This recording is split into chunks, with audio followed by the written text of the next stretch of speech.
he touched the phone. So there's levels of impurity, notions of impurity that are now being fused with the protocols and sort of European notions of anti-Semitism, and also the antagonisms they have towards the State of Israel.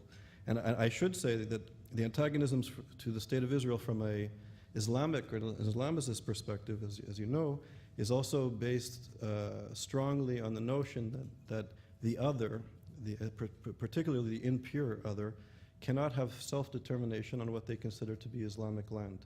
And the State of Israel and the Jewish people are the only other people to have self-determination in the Middle East as we speak. So part of the antagonism to Israel is not just about boundaries, but it's sort of a religious-based notion of groups of people who are considered to be impure having self-determination on what they consider to be entirely Islamic land. Well, I read something contradictory in my favorite book, The Israel Lobby, by Steve Walt and John Mearsheimer, saying that, what we're really dealing with in terms of Muslim hatred of Israel is anti-Zionism. And that to the extent that it is colored by anti-Semitism, that in a sense is sort of ancillary to the basic issue. What you seem to be suggesting is precisely the opposite, that it is anti-Semitism, anti-Zionism here is in effect the child and the very beloved child of anti-Semitism. Is that right? Well, I think for Walton Mearsheimer, he was recently at Yale, and I must say I wasn't very impressed with him. That's amazing. Some detractors of Israel are intelligent scholars, but I don't agree with them. But he wasn't very impressive. And I would say to Walton Mearsheimer, there has to be context, and there's no context. There's no analysis of Middle Eastern societies and the antagonism to Israel of the Middle Eastern countries that Israel surrounded or neighbors. So that would be point number one. So I would say as a scholar that Mearsheimer and Walt would have to really try to analyze the history and the society and the ideology and the values of the neighbors of Israel and of Iran. And they don't demonstrate that. In addition to their views, I think, of the American Jewish community and their role in Washington and their alliances to certain groups in Israel is extraordinarily problematic. Mm-hmm. Let's talk about Iran. The case is made, or can be made, that when we speak about the genocidal intentions of the Iranians, what we're really doing is fueling a certain kind of Jewish hysteria and a very unhelpful hysteria. And in fact, what we're really doing is the bidding of, say, the Likud in Israel.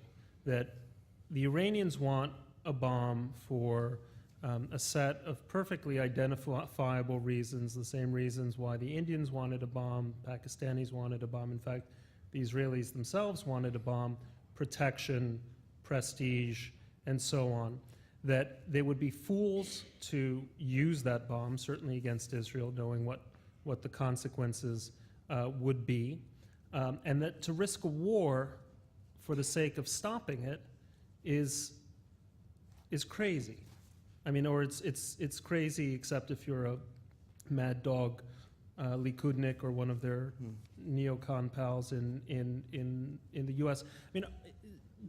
How do you view that argument? Because this is an argument that's heard, in respectable places. Right. So I'll give some personal context. I'm coming from this. My background is one of a human rights activist. I was the chairperson of the African National Congress Solidarity Committee of Canada. We worked with the African National Congress, the ANC, to try and abolish apartheid. I worked with indigenous groups in Canada. I was part of all sorts of human rights organizations from an array of issues. I'm not coming from a parochial or a neocon perspective to these issues. And I'm coming, I guess, as a social democrat and a critical social theorist. And I think that as somebody who believes in human rights, somebody who believes in liberal democracy, somebody who believes in citizenship, somebody who believes in women's rights, gay rights, religious pluralism, and certainly I'm opposed to genocidal anti-Semitism, that if anybody believes in this notion of enlightenment, democracy, and that everybody should be equal under the law, Iran and Islamicism poses a tremendous threat, whether you're on the left or on the right, whether regardless of your religious and cultural background. This is an affront to everybody. And what concerns me is that we in the West, I don't think we understand the language of what we hear. When Ahmadinejad spoke at Columbia University last year, when he was here to speak at the United Nations, he said in a speech that there are no gay people in Iran, and everybody laughed. And this was the most educated, I guess, example of the American population. You had some of the finest students and the finest faculty in that room, and everybody laughed when he said there were no gay people in Iran. And I think if you understand the human rights violations against gay people in Iran, nobody ought to laugh. And what Ahmadinejad is not a stupid man, and he's a very smart and clever man. And what he meant was, you cannot be gay in Iran. And if you're found out to be gay in Iran, it's punishable by death. Because according to radical notions of Islamicism, it's just not tolerated. Just like it's not tolerated for Jewish people to have self-determination on what he considers to be Islamic land. So I really would argue strongly that regardless of our political backgrounds here in this room, that we really need to start to listen to the language and to understand the language and educate ourselves about what is being said. Because one thing about the Islamicists is that they're straightforward, they're clear, they don't hide their agenda. Every Friday in the mosques, every policy paper they write, they're very clear and straightforward. And we need to really begin to read and understand and educate ourselves in what they're doing. But when Ahmadinejad talks about Zionism, I mean, he's usually very specific. I mean, it's about the Zionists. What is your evidence that that this also is about Jews, or does it matter? Well, I think when he came to the United Nations last time, about 6 weeks or so ago, and the financial crisis was breaking, he spoke about the Zionists, but he also spoke in the spirit of the protocols of the Elders of Zion. He spoke about a small group of people in New York City controlling economies and being corrupt, and he was speaking very clearly about Jews and world domination of Jews and their alliance to Zionists. Ahmadinejad, and I have quotes, all sorts of quotes with me here, speaks of the Zionist entity, but he also speaks of Israel, and he also speaks of Jews. And Rafsanjani, for example, I'm sure as you know, not too long ago, when one of the people in the government said that we don't have a problem with the Jewish people, we only have a problem with Zionism and Israel, Rafsanjani said very clear that we also have a problem with Jews. And it goes back, I think, to the religious notion that Jews cannot have self-determination on Islamic land. It's an affront to this Islamicist notion of recreating or creating a caliphate and doing away with a foreign entity, i.e., the Jews under the state of Israel. But I guess what I'm wondering is that, I mean, you seem to be painting a picture in which it's really impossible to extirpate the anti-Semitic component from Islam itself, or are you simply talking about the Rafsanjanis and on the Sunni side, the Yusuf Qaradawis, the more extreme theologians? Yeah, I would say the more extreme theologians that... Although Qaradawi is considered a mainstream True. preacher. But I would say there's 1.5 billion Muslims in the world, and there's different traditions and different perspectives and different schools of thought and cultural traditions, and I don't think that it's a problem with Islam. Although some people are suggesting it, I don't agree. But there is a problem with Islamicism. And I come from a sort of social theory perspective on this. And the work of Emmanuel Levinas, if anybody knows, Levinas was a Jewish philosopher who came from Lithuania, and he went to France to study. And while he was in France studying, his family was wiped out during the Holocaust. And he spent his entire philosophical career bringing Jewish ethics from mostly from Pirkei Avot, from the Talmud, and infusing it into Western philosophy. And his most important contribution was the whole notion of the other and respecting the other. And he said we truly become human when we see in the face of the other, we see ourselves in the face of the other. This is when we're human. And so Levinas, the work of people who work on multiculturalism like Charles Taylor and Michael Walzer, Will Kimlicka, the notion of diversity and acceptance is all about recognizing the other and creating social democracies and creating human rights based on recognizing the other and creating a society together with each other. When we are faced with a group of people who want to commit genocide, literally, They explicitly say this over and over. Recently, Ahmadinejad spoke about how Israel, not the Zionists, but Israel was a germ, a bacteria that had to be eradicated from the region. And this is language that we know too well is reflective of the Nazi movement and that sort of thing.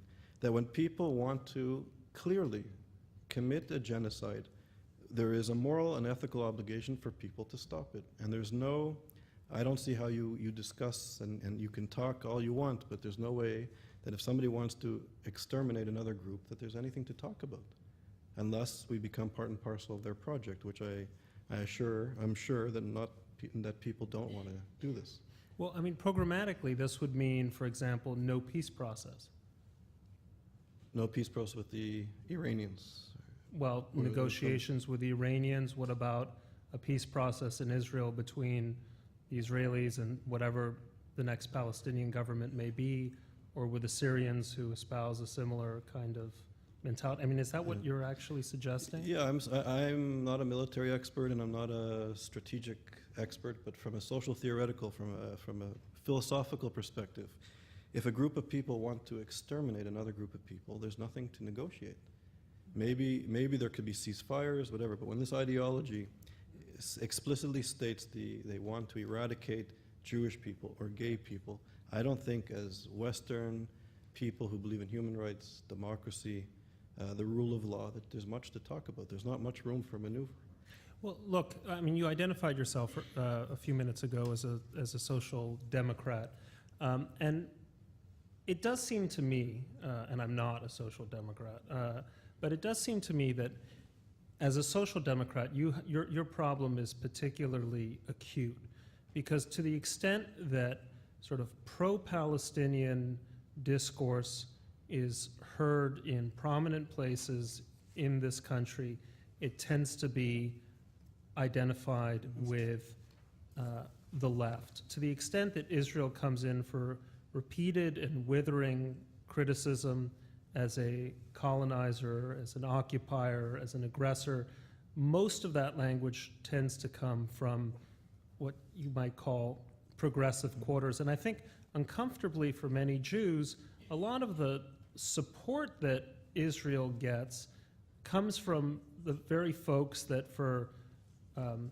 generations Jews have been pretty suspicious of. That's to say, the Christian right. So, I mean, it sounds to, I mean, well, first of all, I guess my first question is, how do you account for that? How do you account for the fact that the left, the group that advocates multiculturalism, respect for the other, respect for gay rights, respect for women's rights, a whole panoply of rights traditionally associated with voices on the left, is now the same group that tends more often to be critical of Israel? Why did that happen? I think it happened for many reasons. I think that there's as a person who I guess identify with the political agenda of the left in many ways, and I think I still do, when it comes to anti-Semitism on the left, there's a serious problem. And I think it's a problem that people are beginning to grapple with. There's groups of people in Europe, leftist intellectuals, who are fighting anti-Semitism on the left, from the left. So there's the beginning of some movement.